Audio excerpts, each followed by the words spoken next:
ఇప్పుడు మనం ఆఫ్ చేద్దాం. ఆఫ్ చేసాక రైస్ తో సర్వ్ చేసుకుందాం. ఈ కర్రీ కలిపేసుకుని అలాగే ఒక ఆనియన్ కూడా పెట్టేసుకోవాలి. గోంగూరతో ఆనియన్ బెస్ట్ కాంబినేషన్ కదా. సో ఇప్పుడు ఉంటుంది ఇంకా ఒక పెద్ద బ్లాస్ట్ అవుతుంది నోట్లో. సో ఇప్పుడు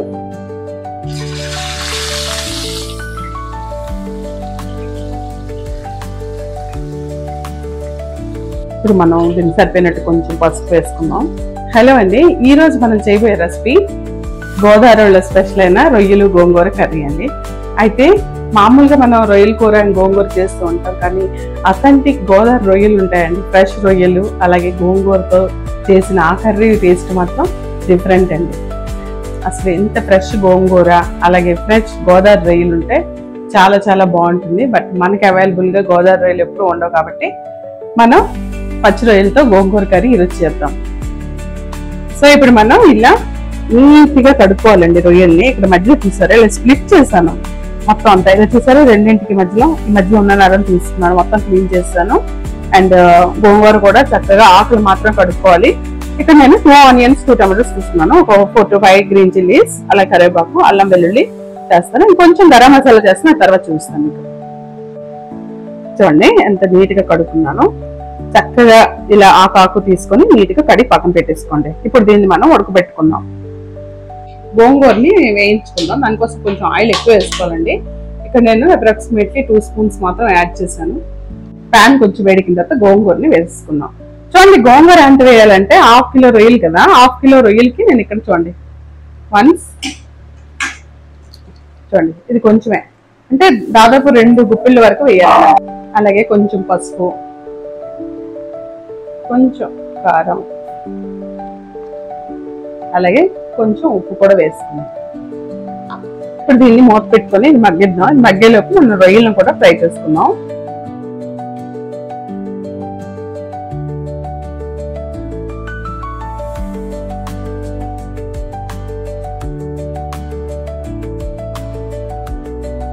ఆల్మోస్ట్ వాళ్ళు గోంగూర చూడండి ఎంత చక్కగా ఉడికింది, ఇంకా మంచి టేస్ట్ వస్తుంది చూసారా. ఇంకొక 2 మినిట్స్ ఇంకో వేరే ప్యాన్ పెట్టుకుని దాంట్లో కొంచెం ఆయిల్ వేసుకుందాం. చూడండి ఈ కర్రీకి కొంచెం ఆయిల్ ఎక్కువగానే పడుతుందండి, almost 6 table spoons of oil అవుతుందండి. సో ఇప్పుడు మనం ఆయిల్ వేసుకుందాం. కొంచెం వేడెక్కాక రొయ్యల్ని ఫ్రై చేసుకుందాం. సో ఇప్పుడు నేను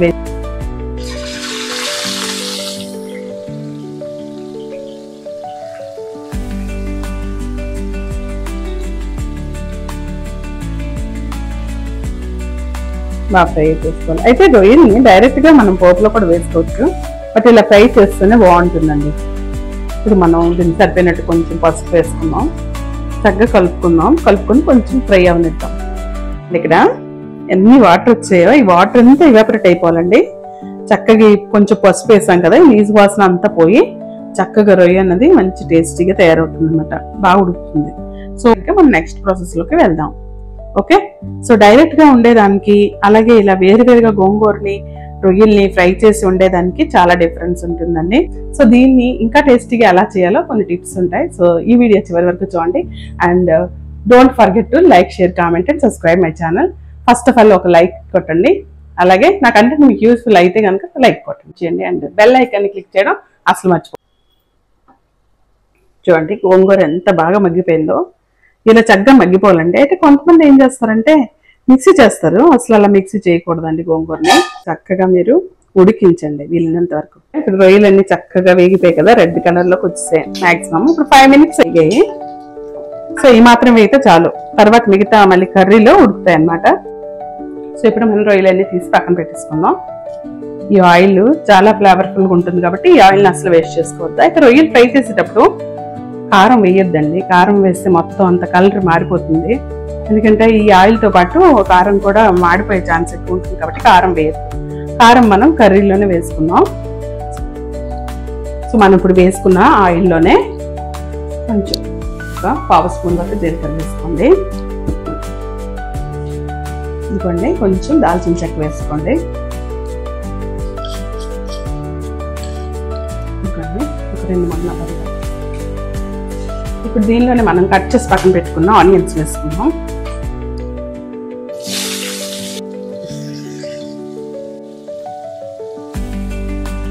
కరివేపాకు కూడా వేసుకున్నాం.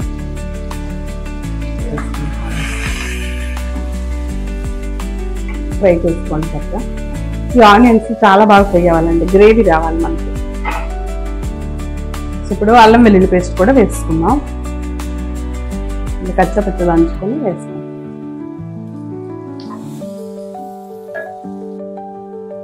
ఇప్పుడు అల్లం వెల్లుల్లి పేస్ట్ కొంచెం వేగిందని కానీ టమాటోస్ కూడా వేసుకున్నాం. టమాటోస్ ఫ్రై చేయడం కొంచెం టైం తగ్గిందో, అదర్వైజ్ మీరు మిక్సీలో పేస్ట్ చేసుకున్నా బాగుంటుంది.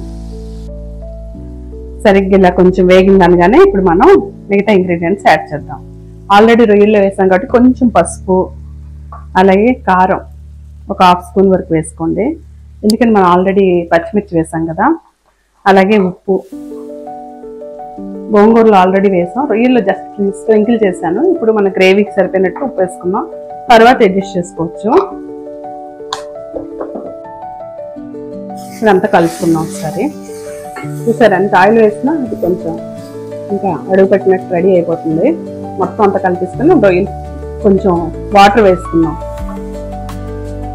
ఆల్మోస్ట్ అది బాగా ఫ్రై అయిపోయింది. ఇలాంటప్పుడు మనం కొంచెం వాటర్ వేసుకున్నాం. వాటర్ కూడా వేసుకున్నాం.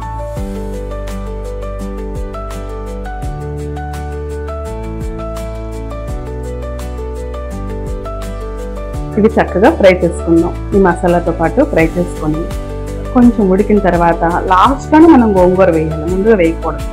ముందుగా వేస్తే రొయ్యలు అంత బాగా టేస్ట్ రావు. ఇప్పుడు దీనిలో వాటర్ వేసుకుందాం. ఎగిన దీన్ని ఒక 6 మినిట్స్ వరకు ఉడకనిద్దాం. ఇలా చేసి పెట్టుకున్న గోంగూర అండి ఇది. ఇప్పుడు దీన్ని యాడ్ చేద్దాం.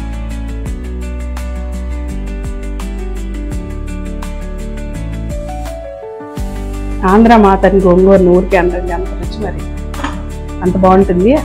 అందులోనే రొయ్యలతో కలిసాక దీని రుచి ఇంకా డబల్. అయితే ఇప్పుడు లాస్ట్ స్టేజ్లో ఈ గోంగూరతో పాటు రొయ్యలు ఒక 5 మినిట్స్ అని ఉడకాలండి. అట్లీస్ట్ 5 to 7 మినిట్స్ అని ఉడికితే బాగుంటుంది. మొత్తం ఈ గోంగూర ఫ్లేవర్ కూడా రొయ్యలకు పడుతుంది. ఆల్రెడీ రొయ్యలు అనేవి చక్కగా ఉడికిపోయిన తర్వాత మాత్రమే ఈ గోంగూరని యాడ్ చేయాలి. ఇప్పుడు అంతా కలిపేసుకున్నాం. చూడండి దగ్గరికి వచ్చింది గ్రేవీ. ఒకసారి ఇప్పుడు రుచి చూసుకుందాం.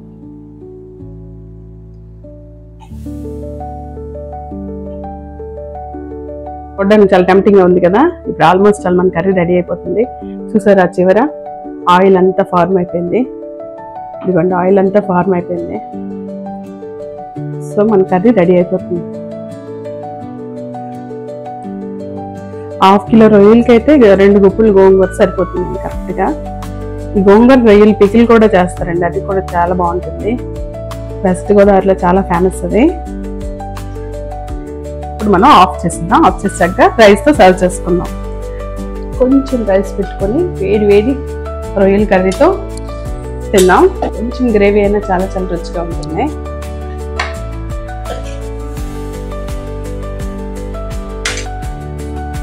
మరి కర్రీతో పాటు ఇంకోటి ఏంటంటే ఆనియన్స్, తప్పకుండా ఆనియన్స్ తినాలి, బాగుంటుంది. సో ఇప్పుడు టేస్ట్ చూసి చెప్తా ఎలా ఉందో. చక్కగా కర్రీ కలిపేసుకొని అలాగే ఒక ఆనియన్ కూడా పెట్టేసుకోవాలి. గోంగూరతో ఆనియన్ బెస్ట్ కాంబినేషన్ కదా. సో ఇప్పుడు ఉంటుంది ఇంకా ఒక పెద్ద బ్లాస్ట్ అవుతుంది నోట్లో. సో ఇప్పుడు వచ్చేసాక రైస్తో సర్వ్ చేసుకుందాం. సో మరి మీకు రెసిపీ నచ్చిందా? నచ్చితే కనుక తప్పకుండా like, share, comment and subscribe చేయడం అసలు మర్చిపోవద్దు. అండ్ ఇలాంటి మంచి వీడియోస్ మీకు కావాలంటే తప్పకుండా సబ్స్క్రైబ్ చేసుకోండి. And see you in another video. Till then, bye bye, take care and thank you for watching.